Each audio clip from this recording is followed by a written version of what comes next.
Good morning, I'm WaywornWyrm, and welcome to my channel. And we're going to do something today that we haven't done in a very long time.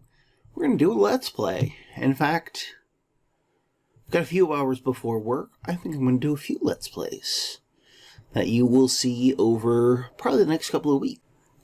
Battle Brothers, which is, if you've been with the channel for a long time, the main game that I've done Let's Plays on. It's got a few expansions out. I've been getting into it recently. Again, after a long time. So I decided getting back into a game I used to do Let's Plays on. I haven't done Let's Plays since, well, before I started doing face cam stuff.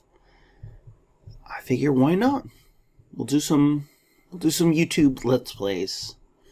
Generally, when I've wanted to play video games and have people watch, I've just been jumping on Twitch. But I do know that my Twitch audience and my YouTube audience are... There is some overlap, but I don't think there's very much. So without further ado, let's get on with it. Okay, and we are back into Battle Brothers. And the fun thing is you can see a little bit right here. There's a message that my face is covering. It says, Battle Brothers is a hard game. Even if you've played similar games before, it's recommended that you start with beginner difficulty and play the tutorial. It's a very hard game. Holy cow. And now, we've got a whole bunch of company origins that we didn't have the last time we played. I'm just going to go with a new company. It's basically the same as rebuilding a company without the tutorial, which is fine. Okay, and we've got a whole bunch of new flags, as well as all the old flags. I've got to say, this one is probably my favorite. Although this one might be a second favorite. It's pretty wonderful. I'm going to go through the rest real quick.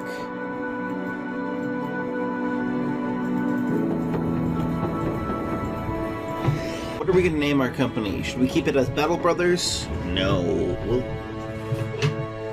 We'll do Worms Company. Late Game Crisis, random. I don't think I've ever made it to a late game crisis. I've come fairly close, I think. Everything's going to be on the easiest settings. We'll do Iron Man. Sure, why not? Again, this is just a really hard game. Holy cow.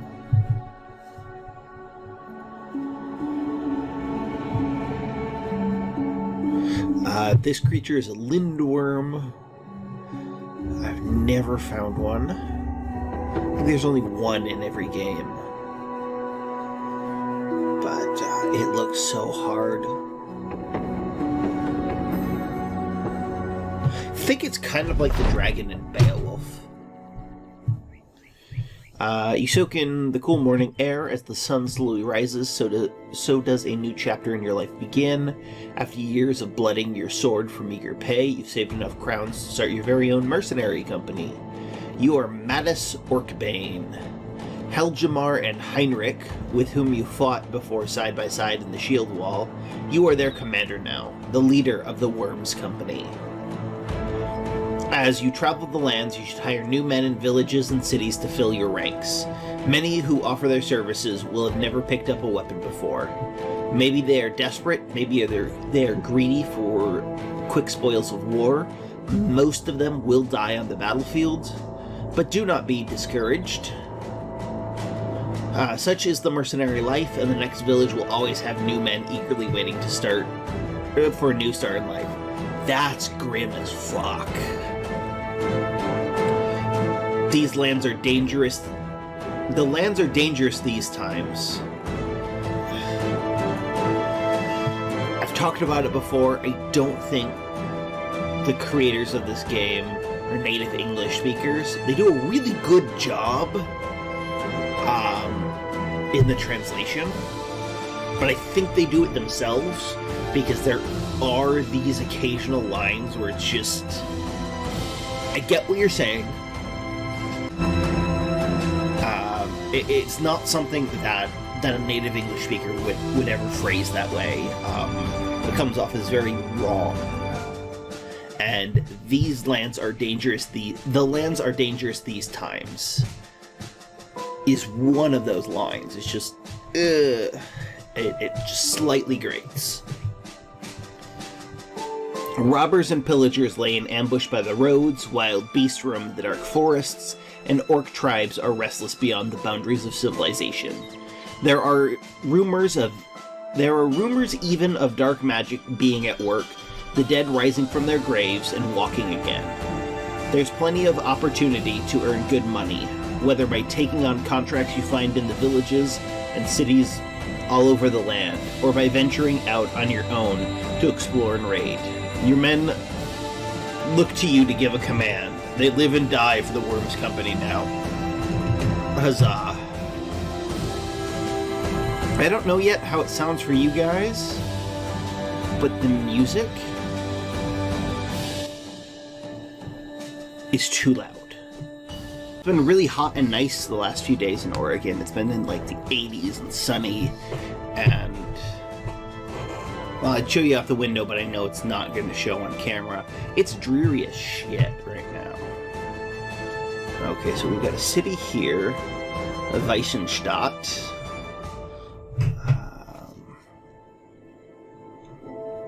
Then we've got Gothmund. It looks like, yeah, we're near the bottom of the map.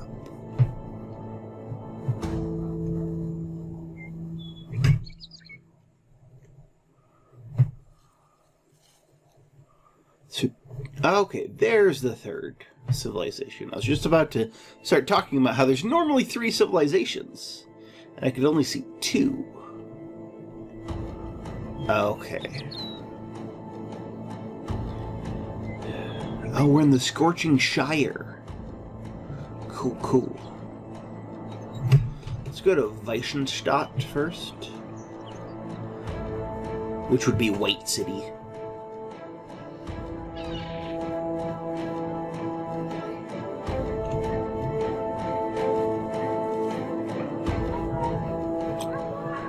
There is a contract available here. There's a tavern, barber, a temple.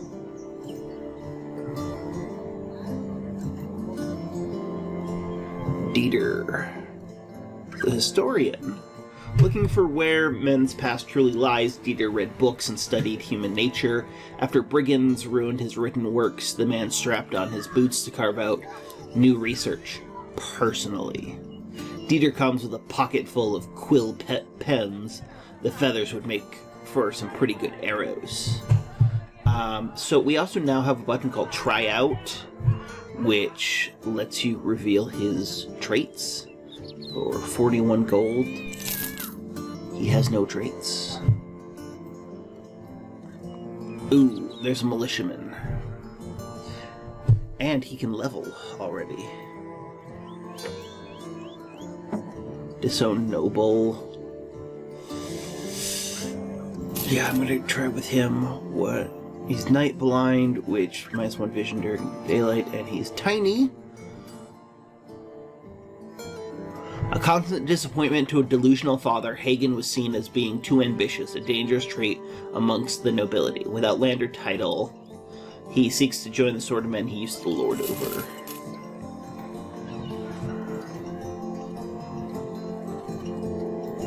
Okay. So this is me.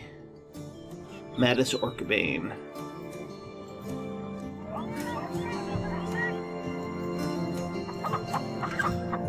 We can level Hagen. Oh, his fatigue is one of the things he's...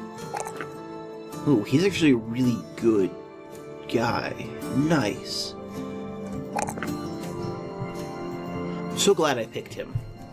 I was thinking about doing the militiaman. We're gonna give him Colossus, which will increase his hit points by 25%. because of his trait, Tiny. Well, no, I misread Tiny. He does minus 15% melee damage. Not terrible. I would like to get Thilmon, the militiaman, but that'd be almost all of my money. And I don't want to spend that right now. Especially since I can just buy these. And I've spent almost all my money.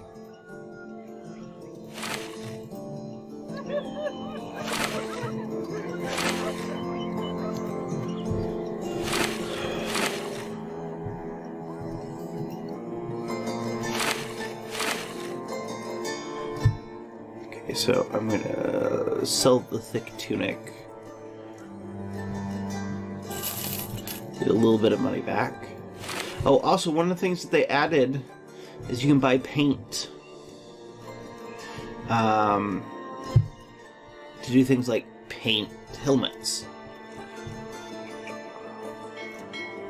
There's another one, it's called the paint set, and it paints shields to have your banner on it, which for us is the black raven on the white, which is pretty great. So let's see what this one contract is. As you take stock of your inventory, a rather well-to-do man spots you and heads your way. He announces himself as being in the employ of Gerald the Councilman, an influential person in Weissenstadt that wishes to talk business. You hand your duties over to Hagen and let the man lead the way. Gerald the Councilman's men are standing around a bit of cargo. Their employer shoos them away when he sees you. Welcome, welcome. Good seeing you. I'm in need of armed guards to have this here package delivered to a man by the name of Burke of Sandwick in Sandwick. I always like it when that happens. I reckon it's about a day of travel for a company as your. Again, what I was saying about translation should be yours. How interested would you be in doing that for me? How many crowns are we talking? Yes, good. I was thinking about payment for your task earlier. It's 130 crowns and the contract is done. We need to be paid more. No way, he shouts, bursting with anger. You are to receive 130 crowns and the contract is done.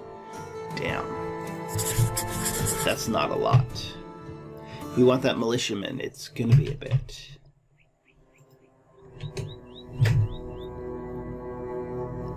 And Sandwick is actually where I was hoping to go next. Ooh, it's in a... We get to go through a place called the Scald. I love that about this game. There are these, like, I assume randomly generated place names that are always very evocative. And then there's just no information about it. I have no idea why the Scald is the Scald, or why the Scorching Shire is the Scorching Shire. And the game just doesn't have a way of letting you know. Finally, you've made it. Burke of Sandwick is standing there in the middle of the road, his hands clasped over his stomach, a slick grin on his cheeky face. Sellsword, I was not sure you'd make it. You lug the cargo up and hand it over. Oh yeah? And why do you say that? The man takes the box and hands it off to a robed man who quickly hurries away with it tucked under an arm. Burke of Sandwick laughs as he hands you a satchel of crowns. The roads are rough these days, are they not? You understand he's making small talk. Anything to get your attention off the cargo, you just hand it over. Whatever. You got your pay, and that's good enough for you. You gain 130 crowns. So I'm a real gamer today. I'm drinking Mountain Dew. Specifically Baja Blast.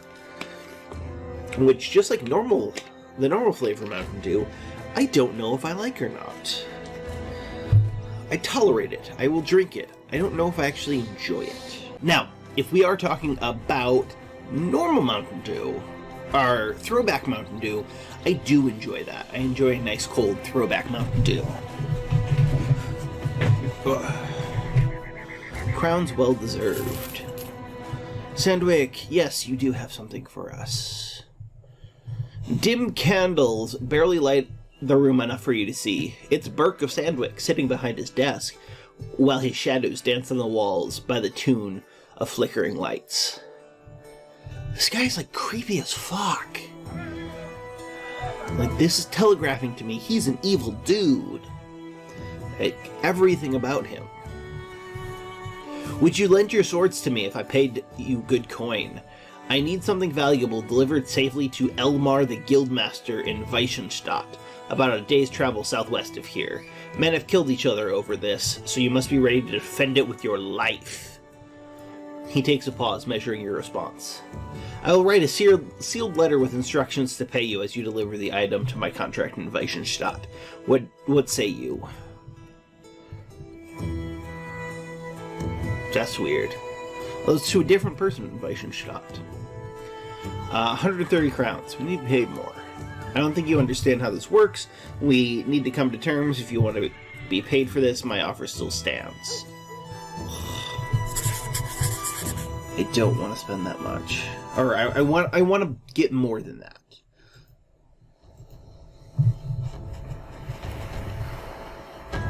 The road between Weissenstadt and Sandwick is not that dangerous.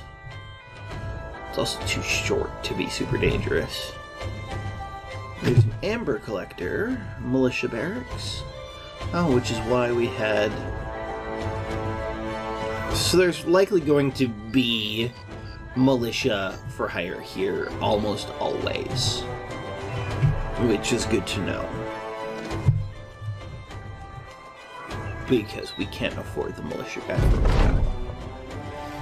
After some looking... He just looks like a rogue.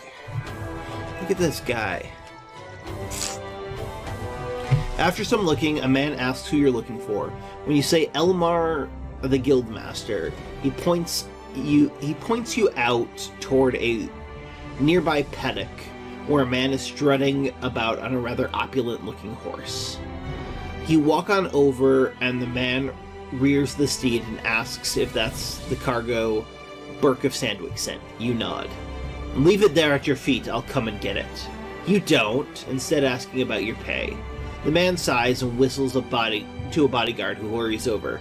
See to it that the sellsword gets the pay he deserves. Finally, you put the crate on the ground and you make your leave. You gain 130 crowns. Oh, there's more contracts. Good. There's a wonderful... So, there are tips on every loading screen in this game. There's a wonderful one that says, don't be afraid to run away. You are running a business. I think that's great.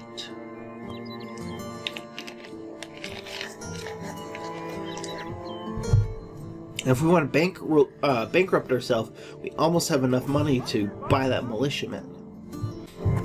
Elmer the Guildmaster grabs a chest off his shelf and puts it on his desk. When he opens it, a bevy of papers pop out, almost scurrying to get free. He grabs one and lays it out. On one side there's a contract, on the other a small drawing of a map. It's real simple, sellsword. I've been contracted to deliver some particular cargo to Lutendock. I have the goods, but I don't have the guards. If you're interested in being caravan guards for a time, maybe a day or so, let me know and we can hash out some numbers. How many crowns are we talking? 210. Let's try and push him. Nope. I mean, it's only a day. It's not terrible. We go to another town. As the company takes a break, you decide to address the men. Oh, there's Lutendock right over there. Brothers, I want everyone to know the Worms Company are not just cutthroats and errand boys, but skilled fighters of the First Order. Word of our deeds must spread, so that merchants and noblemen are begging us to take their contracts. We need allies. Forging a bond of friendship and trust with one of the towns will get the company better prices, more volunteers, and more steady work. Or we shall get the company strength back to 12 men. It will make us a formidable force again and will allow us to take on more profitable work. Let's go 12 men.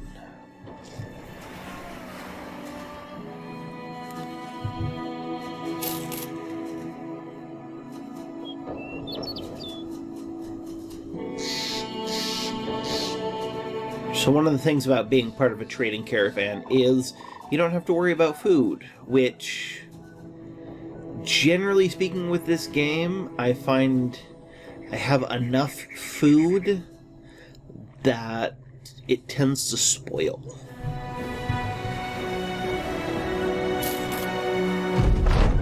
Okay.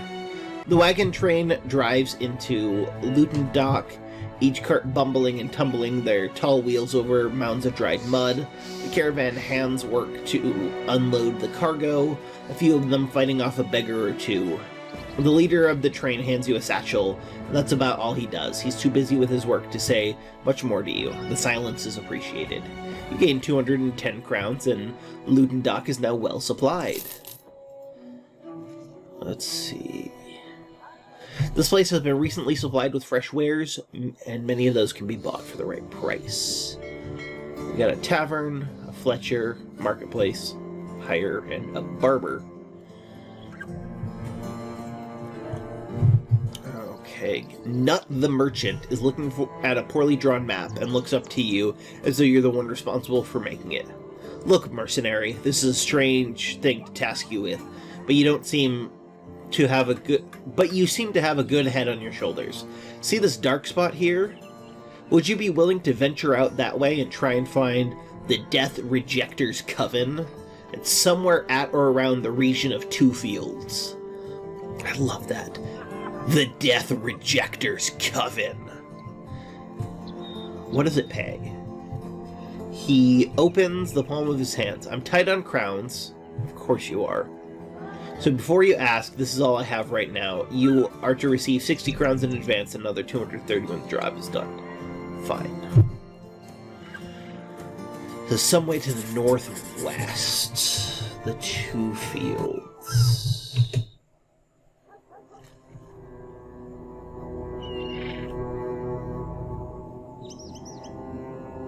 So it's not like super far.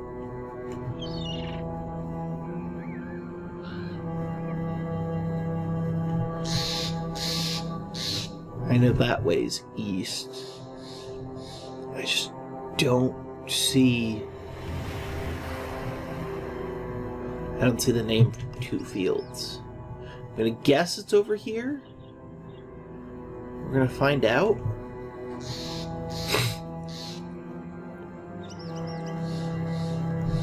Basically what we have to do is we have to get semi-close to the area.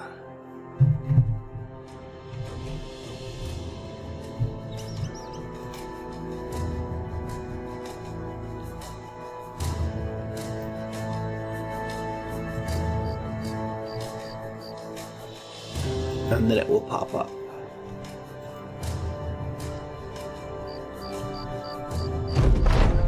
Hey, we just found it as I was moving to check over here. The Death Rejector's Coven comes into view, and it's immediately reborn upon your map to the best of your illustrative capabilities. I think they mean marked. And this is why I've been kind of talking about the translation. Immediately reborn upon your map. I can figure out what it means, but I have to figure out what it means.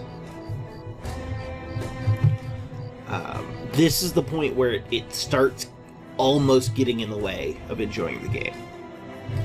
Heinrich asks if that's all there is to do. You nod. A rough go or an easy one. Nut the merchant will be waiting to pay you all the same. So, like, I could go here and face lots of ancient auxiliaries and a necro savant, but I'm not going to, because I'm not paid to do that.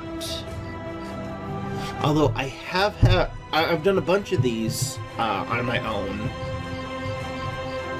Almost all of them are just go there and then come back, find it and come back. But one of them, I think it was like the first or second one, they were like, no, you need to clear it out. I'm changing the contract. And that was bullshit. You come to Nut the merchant's room, a fresh map in hand. He takes it from you and looks it over. Well then, I'd mind to think this was a spot too easy, but an agreement is an agreement. He hands you a satchel weighed with precisely what is owed. You get 230 crowns. There's another contract. Mattis Orkbane comes along, that's me, with a small boy racing at his side. When they get to you, the pair talk at the same time, stop and then start again. You hold your hand up and then point to the little boy, who immediately says Nut of Ludendock wishes to see you. You then point to the battle brother, who says a local bitch has birthed puppies and that maybe Worm's company could take one. Pursing your lips, you tell the boy to take you to his master, who is already found waiting for you. A bird is perched on Nut of Ludendock's window. Different Nut. As you can see here, he's also not Nut the merchant. He's Nut of Ludendock. The man seated points at this. I wonder if that's how they got in. The brigands, I mean. I think they must have snuck through a window and then right back out. That's how they got away with my rare coin collection. The man slowly rises and stalks around the room. He crouches, about ready to pounce on the bird, but the creature scatters before the man can so much as flinch. Damn! He returns to his seat, wiping his hands as if he worked up a sweat during his attempted avian ambush. My task is simple, Sellsword. Bring my property back to me. Kill the brigands too, if you wouldn't mind. What's it worth? 70 in advance and another 290 when the job is done. Need to be paid more, failed. Okay. I was hoping that one of the jobs would be available to guard a caravan back over this way. There's many brigand thugs. Brigands, just as your employer had thought. They look scared, presumably understanding that Nut of Ludendock's well-paid wrath is about to descend on them. To arms. Barbarians often overwhelm their opponents at the start of battle, but quickly become fatigued. That is something that's actually just historically not true. It is their reputation, but it is reputation that is not well earned.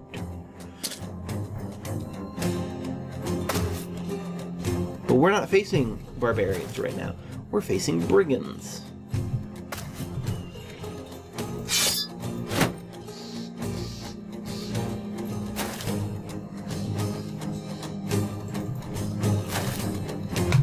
Stab you, miss.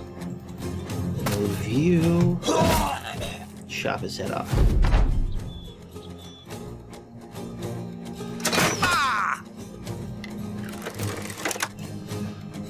See, these giant two-handed axes are super devastating weapons.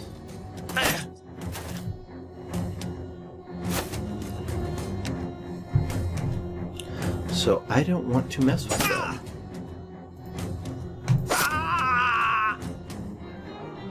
I'm gonna have you wait, turn, hopefully someone moves. Like that.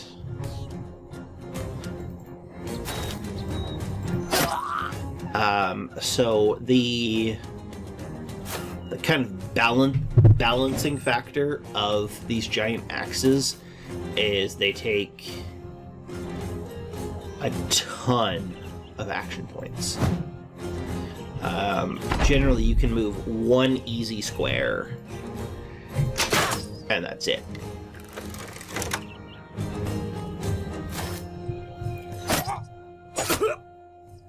Shit.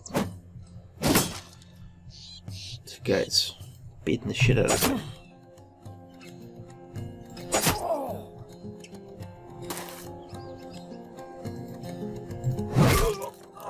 There we go.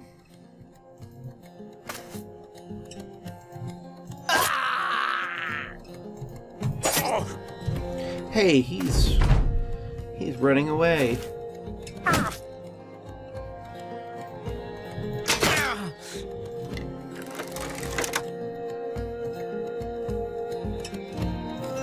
I guess he'll get there next turn.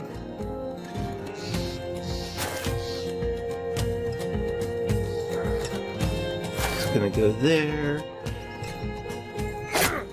We're going to ignore the guy running away. Because that's gonna happen.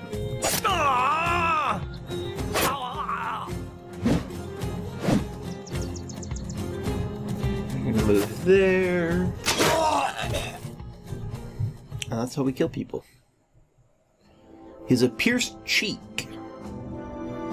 I'll heal in 1 to 2 days.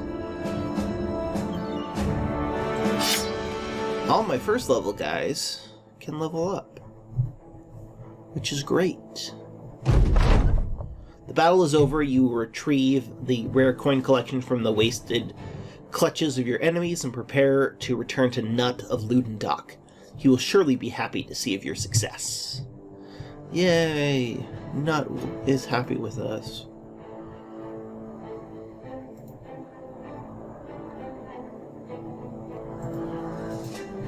Let's see.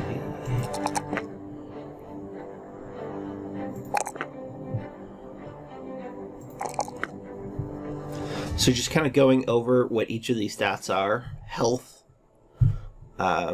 fatigue, everything that you do, including wearing armor, costs you fatigue. And as you get fatigued, then you don't do. You're not as good. Resolve, the willpower and bravery of the characters. It's basically morale, and morale saves from other games. Initiative, if you go first or not. How good they are at melee, how good they are at ranged, their melee defense, and their ranged defense. I'm going to give him Crippling Strikes, lowers the threshold to inflict injuries by 33%, which pairs really, really well with this one, Executioner. Inflict an additional 20% damage against targets that have sustained any injury effects. So I'm probably going to give him that next level, so he's a third more likely to inflict an injury, and then against someone who has an injury, 20% more damage done.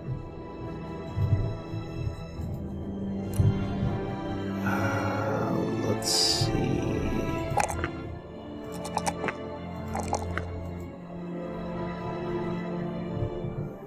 I'm going to give him Colossus, since I guess he's me, sort of.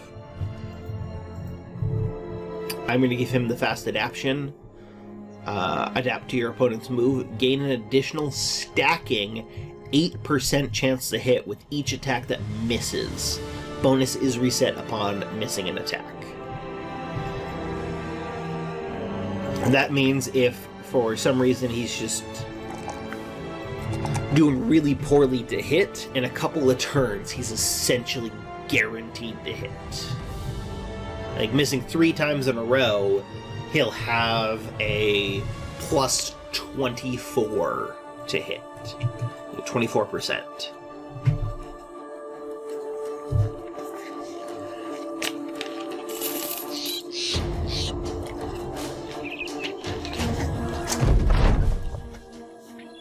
Nut of Ludendorff resting his legs on 2 dogs, each one passed out atop the other.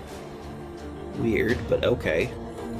These beasts could rip my throat out, yet, look at them. How does that happen? I didn't even train them. Someone else did. I'm a stranger to them, yet there they are. I love the dialogue in this game because it's so weird. Not even talking about the translation stuff. You place the artifact on the man's table and slide it across. He leans forward, takes it, then places it under his desk. When his hand returns, he's got a satchel in his hand. He tosses it over. As promised, good work, sellsword. You gained 290 crowns. Wonderful. See, and there's nothing here at Ludendorff for us.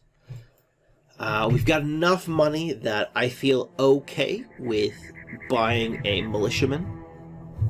So I'm going to end this episode here. Next episode, we are going to head back to Weichenstadt and see if we can't get that militiaman we were hoping for. Thank you so much for watching. Please tune in next time for... I'm not sure when my next video is. I've got a lot on its way. I've had some computer problems for a while, so those are all solved. Thank you.